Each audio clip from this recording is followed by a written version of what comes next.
Chapter 1.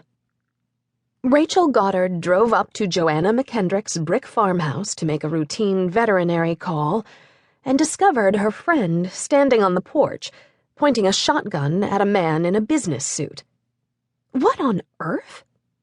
Rachel pulled her Range Rover to a stop on the narrow farm lane and jumped out.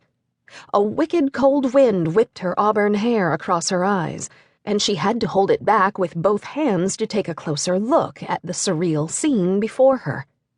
The man at the end of Joanna's shotgun barrel was unmistakable, with his beaky nose and rooster comb of reddish-brown hair. Robert McClure, president of Mason County's oldest and largest bank. Holding up one hand as if to fend off an attack, and clutching a briefcase with the other, he backed toward the steps. Rachel couldn't catch most of the words pouring out of Joanna, but her fury came through loud and clear. "Joanna!" Rachel called. "What's going on?" "Stay out of this," Joanna yelled back. Under a glowering November sky, the wind rattled bare tree branches and sent a few dead leaves tumbling down the driveway. Rachel glanced up the road to a cluster of small houses where the farm employees lived, and beyond to the horse paddocks and the rolling hills. Where was everybody? Hadn't anybody else noticed what was happening here? When Rachel swung her gaze back to the porch, Joanna had advanced on McClure, forcing him to the edge of the steps. Another few inches and he would tumble backward. Rachel jogged across the lawn to the bottom of the steps. From behind the glass storm door, Joanna's two dogs barked to get Rachel's attention.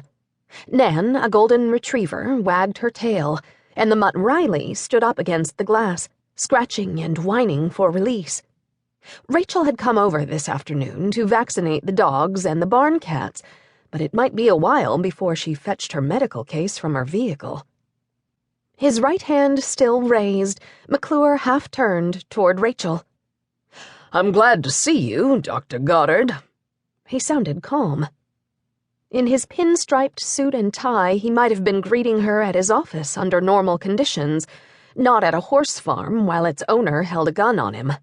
But his tall, bony body looked rigid with tension, and he held his briefcase in a white-knuckled grip.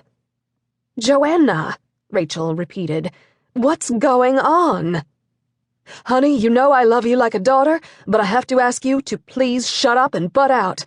And if Robert knows what's good for him, he'll get off my property and he won't come back."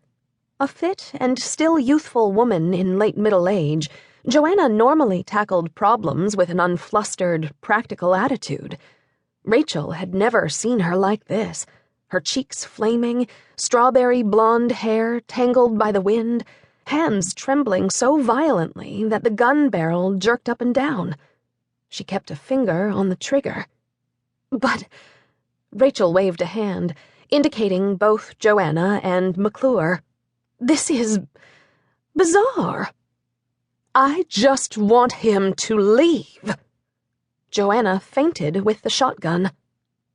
McClure took a quick step back into empty air. Arms flailing, fighting for balance, he dropped his briefcase and lurched backward down the steps. Rachel jumped onto the bottom step and caught his arm to break his fall. "Are you okay?" "I'm fine, thank you." McClure's face flushed crimson. He pulled his arm from Rachel's grasp, straightened his suit jacket, and snatched his briefcase from the steps.